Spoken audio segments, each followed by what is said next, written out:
अस्सलाम वालेकुम my YouTube family, कैसे हैं आप सब। उम्मीद करती हूँ सब खैरियत से होंगे। जितनी देर तक छुट्टियां रहीं बारिशें नहीं हुई, लेकिन जैसे ही बच्चों के स्कूल स्टार्ट हुए साथ ही बारिशें स्टार्ट हो गई। इटली का मौसम ऐसा ही है, अनप्रेडिक्टेबल, हमेशा इसी तरह से होता है। जी हम सारा का स्कूल छोड़ने जा रहे हैं और मैं जल्दी जल्दी से तैयार होने वाली हूँ। सुबह के टाइम ये मेरी एक बेसिक रूटीन है, पहले हस्बैंड को काम भेजना, दूसरे बड़े बच्चों को स्कूल भेजना और फिर सारा को खुद स्कूल छोड़ने जाना। सर्दियों की छुट्टियों में हमेशा इसी तरह से होता है। जब छुट्टियां होती हैं तो सर्दी नॉर्मल हो जाती है और जब छुट्टियां ख़त्म हो जाती हैं तो सर्दी एक्सट्रीम पे पहुंच जाती है। इसी तरह से इस दफ़ा भी हुआ है कि जब छुट्टियां थी उस टाइम तो सर्दी नॉर्मल थी, इतनी फील नहीं थी हो रही, और जैसे ही छुट्टियाँ ख़त्म हुई बारिशें हुई और साथ में ही सर्दी स्टार्ट हो गई। खाना वेस्ट करना मुझे बिल्कुल भी पसंद नहीं, इसलिए मैं कोशिश करती हूँ कि जो भी लेफ़्ट ओवर हो उसको किसी न किसी तरीके से यूज़ कर लूँ।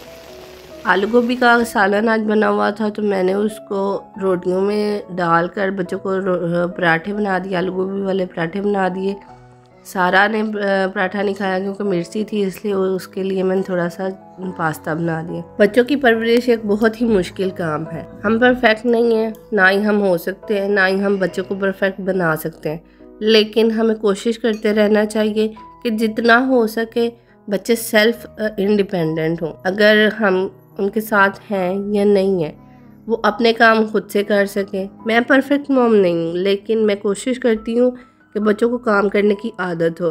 बेशक लड़की है या लड़का है, उन्हें बर्तन धोने भी आने चाहिए, उन्हें अपना बेड बनाना भी आना चाहिए, अपने कपड़े पहनने आने चाहिए। उन्हें पता होना चाहिए कि हमें अपने कपड़े कहाँ पे रखने हैं, हमें अपने जूते कहाँ पे रखने हैं। अगर उन्हें सफाई करनी पड़े तो उन्हें सफाई करनी भी आनी चाहिए। मैं कोई भी काम करती हूँ तो अपने बच्चों को साथ उसमें इन्वॉल्व ज़रूर करती हूँ ताकि उनको आदत हो। चाहे बर्तन धोने का काम है, सफाई का काम है या फिर कपड़े धोने का काम है, मैं उनसे ज़रूर कहती हूँ कि मेरे साथ हेल्प करवाएं। इस तरह से मदर्स पे भी बर्डन कम होता है और बच्चों को भी आदत रहती है। इसका एक और फ़ायदा ये है कि बच्चे मोबाइल कम इस्तेमाल करते हैं, मदर्स की हेल्प भी हो जाती है और बच्चों की स्क्रीन टाइमिंग भी कम हो जाती है। मैंने अक्सर सुना है कि लोग कहते हैं ये लड़कों वाले काम नहीं है, बर्तन धोना, सफाई करना ये लड़कों वाले काम नहीं। लेकिन अगर इमरजेंसी में हमें घर से बाहर निकलना पड़ जाए, ना मदर है ना फादर है, तो बच्चे क्या करेंगे।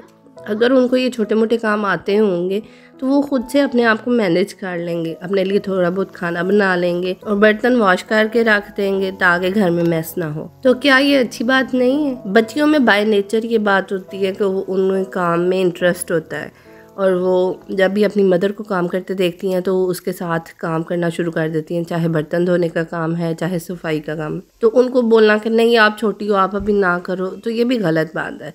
अगर बच्चा छोटा है और कर रहा है तो उसे करने देना चाहिए, क्योंकि उसमें ये आदत डेवलप हो जाती है और फिर आपको उसको सिखाने की ज़रूरत ही नहीं पड़ती। इन एक्टिविटीज़ से भी बच्चे बहुत कुछ लर्न करते हैं। हम सबको अपने बच्चों से बहुत प्यार होता है, लेकिन इन छोटे छोटे कामों से बच्चों को कोई फ़र्क नहीं पड़ता, बल्कि ये तो उनके लिए एक एक्टिविटी के तरह होता है। इसलिए बच्चों को मना करने की बजाय उन्हें अप्रिशिएट किया करें कि वाह आप अच्छा काम कर रहे हो, ये काम भी करना आना चाहिए।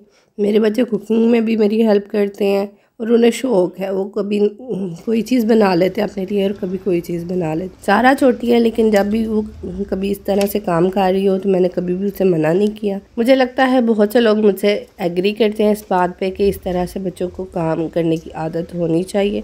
तो लोग एग्री करते हैं, मुझे कमेंट बॉक्स में ज़रूर कमेंट करके बताएं कि क्या वाकई मैंने जो बातें की हैं वो सही हैं या गलत है। अपना बहुत सा ख्याल रखिएगा, दुआ में याद रखिएगा। मैं मिलूँगी आपसे किसी नेक्स्ट वीडियो में, तब तक के लिए अल्लाह हाफ़िज़।